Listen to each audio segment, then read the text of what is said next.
We need quality family time this Christmas, Emma. My mother's voice crackled through the phone, dripping with false sympathy. Just us and the kids, I'm sure you understand. I gripped my coffee mug tighter, staring out my kitchen window at the fresh snow falling. Just 3 days ago, I handed them a check that paid off their entire mortgage, $300,000 of my hard-earned savings. Now suddenly, I wasn't family enough for Christmas dinner. The kids? I asked, keeping my voice steady. You mean Jason and Lily? Of course, dear. Your brother and sister need time with us. They've been so stressed lately, especially with Jason's new baby and Lily's promotion. I almost laughed. Jason hadn't worked a day in his life, living off our parents while claiming to be a cryptocurrency expert. Lily, my younger sister, had just been promoted to assistant manager at the mall, after I'd put in a good word with the owner, my client. Mom, I just paid off your mortgage. And we're very grateful, sweetie. That's why we don't want you to feel obligated to come for Christmas. You've done enough. Done enough. The words hit me like a slap. I thought about the last 15 years, how I'd built my consulting firm from nothing while watching my siblings drain our parents' retirement fund with their temporary loans and failed business ventures. Besides, Mom continued, her voice brightening, Jason's bringing the baby, and Lily's new boyfriend is coming. It would be too crowded with you there. Too crowded. In the 5-bedroom house I'd just free from debt. I understand, I said quietly. Have a wonderful Christmas. I hung up before she could respond, my hands shaking slightly as I set down my phone. Through my window, I could see the sold sign being planted in front of the house across the street, the one I'd secretly bought last week. My mother's call wasn't a surprise, not really. It followed a pattern I'd known my whole life. Every time I helped the family, they found a way to exclude me. When I paid for Jason's rehab after his 3rd DUI, they had a small family dinner to celebrate his recovery. Without me, when I helped Lily get her job after she dropped out of college, they threw her a party while I was conveniently out of town on business. I was their ATM, their problem solver, their safety net, but never really family. Opening my laptop, I pulled up the mortgage documents I just paid off. There, in the fine print, was the clause my lawyer had insisted on including. Any major modifications to the property required approval from all parties involved in the mortgage settlement, including me. My phone buzzed with a text from Jason. Heard you're not coming to Christmas. Probably better that way, sis. You know how Mom gets about her perfect family gatherings. Perfect family gatherings, like the ones where he'd shown up drunk or Lily had brought her latest deadbeat boyfriend who stole Mom's jewelry. I opened my email and started typing a message to my contractor. The house across the street would need some work before I moved in. But that wasn't my first priority. No, I had other plans for December. Mike, remember those renovation plans we discussed for my parents' house? Let's start next week. Full crew, maximum efficiency. I want everything done before Christmas. I attached the architectural drawings I'd had prepared months ago, along with the legal documents showing my right to modify the property. My mother had wanted quality family time. She was about to get exactly what she asked for, just not the way she expected. Setting down my phone, I smiled at the falling snow. Sometimes the best revenge isn't about getting even. It's about making sure people understand exactly what they've lost. The construction crew arrived at my parents' house early Monday morning. I watched from my rental apartment across the street as my mother ran out in her bathrobe, waving her arms frantically. What are you doing? Stop. We didn't authorize this. Mike, my contractor, calmly handed her the paperwork. Ma'am, these renovations were authorized by one of the mortgage holders. It's all legal. I could see her face change as she read the documents, realization dawning. She immediately called me, but I let it go to voicemail. 10 missed calls later, she sent a text. Emma, what are you doing? You can't just start tearing up our house. I replied with a simple message. I'm helping create the perfect family space you wanted. Don't worry, it'll be done before your quality family Christmas. The renovations proceeded exactly as planned. The formal dining room, where I'd never been welcome for important family meals, was converted into a state-of-the-art game room.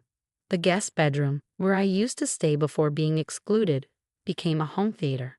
My father tried to intervene next, showing up at my office with his usual manipulative tactics. Princess, your mother's very upset. This isn't like you, being so vindictive. I looked up from my computer, keeping my expression neutral. Vindictive? Dad, I'm giving you exactly what you wanted. A perfect family home. The game room is for Jason's gaming streams. Since he's such a successful crypto expert, the home theater is for Lily's Instagram reviews. I'm just supporting the family, like always. But we didn't ask for any of this. You never do, Dad. You just take, and then exclude me from enjoying any of it. He left looking defeated, but that didn't stop the parade of family members trying to intervene. Lily showed up next, full of fake concern. Sis, you're acting crazy. Mom's crying every day, watching them change her perfect house. Perfect for who, Lily? The family members who actually get invited to Christmas? She had the grace to look embarrassed. That's not fair. You know how Mom is. Yes, I do know. That's exactly why this is happening. Even Jason tried his hand, calling me during one of his rare sober moments. Emma, come on. Stop this renovation nonsense. You're just jealous because I'm giving them their first grandchild. I laughed. Jealous? Jason, I paid off their house. I'm not jealous. I'm done being used. The renovations continued, each day bringing new changes. The formal living room became a children's playroom. For the grandchild, I told my mother sweetly when she protested. The kitchen was modernized with expensive appliances none of them knew how to use. My mother's prized antique furniture, passed down through generations, was carefully packed and moved into storage. In its place, I had modern, child-friendly pieces installed. We wouldn't want anything to happen to the family heirlooms, I explained when she called crying about her grandmother's Victorian sofa. Through it all, I watched from across the street, seeing their perfect family dynamic crumble. Jason stopped coming around, claiming the construction noise triggered his migraines. Lily complained that her Instagram followers could see the renovation in the background of her photos. 2 weeks before Christmas, my father made one last attempt at reconciliation. Princess, please. Your mother's heartbroken. This house, it's not ours anymore. I looked at him steadily. It stopped being yours the moment you decided I wasn't family enough for Christmas dinner. He tried to argue, but we both knew the truth. They'd taken my money, my support, my love, and then excluded me when it was time to celebrate as a family. The renovations will be done by December 23rd, I told him. Just in time for your perfect family Christmas. As he turned to leave, I added softly, by the way, Dad, check the mailbox tomorrow. There's something you should see. The next day, I watched from my window as he retrieved the envelope I'd left.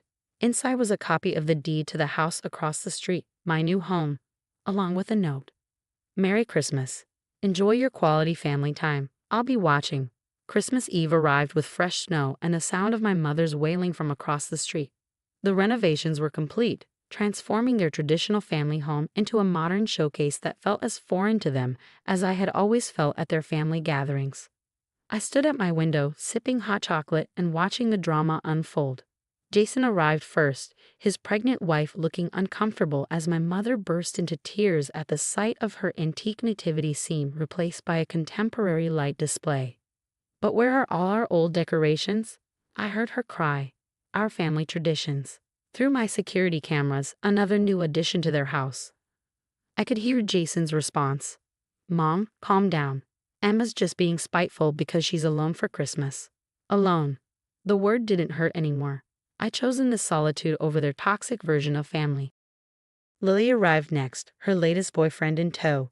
She took one look at the modernized kitchen and started complaining. How am I supposed to film my cooking videos in here? These appliances are too complicated. I smiled, remembering how she'd never actually cooked anything in that kitchen before. Her cooking videos usually involved her posing with takeout arranged on our mother's old china, the china that was now safely in storage. My phone buzzed with messages from various family members.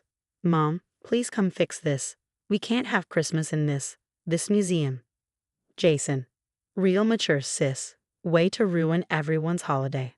Lily. Mom's crying. I hope you're happy. I didn't respond to any of them. Instead, I sent Mike, my contractor, a message. Time for phase 2. At exactly 6 p.m., as my family gathered for their quality time Christmas Eve dinner, the smart home system I'd installed came to life. The lights dimmed and the large smart TV in the living room activated. Through my cameras, I watched their faces as images began playing on the screen, a documentary I created just for them. There was Jason, passed out at last year's Christmas dinner, while I cleaned up his mess. Lily sneaking out with mom's credit card, which I later paid off. Dad asking me for money to cover their mortgage, promising this would be the last time. And interspersed throughout were clips of me, alone at my college graduation because they were attending Lily's dance recital, working late to earn the money they so easily borrowed, celebrating my company's success with colleagues because my family was too busy with quality time. The final image was of me handing them the mortgage payoff check, followed immediately by my mother's voice message uninviting me from Christmas. The lights came back up to reveal my stunned family. Through the cameras, I could see my mother sinking into one of the new modern sofas, her face pale. My father stepped outside, looking across at my house. I met his gaze through the window, raising my mug in a silent toast. Then something unexpected happened. Jason's wife, Sarah, stood up. "I've seen enough," she announced. "You people are horrible. Emma's the only one who's ever actually helped this family. And this is how you treat her." She grabbed her coat and, despite Jason's protests, walked across the street to my house. When I opened the door, she had tears in her eyes. "I'm so sorry," she said. "I never knew. Can I spend Christmas with you instead?" Before I could answer, Lily's boyfriend joined us. Then my father's sister, who'd arrived late and witnessed the whole scene.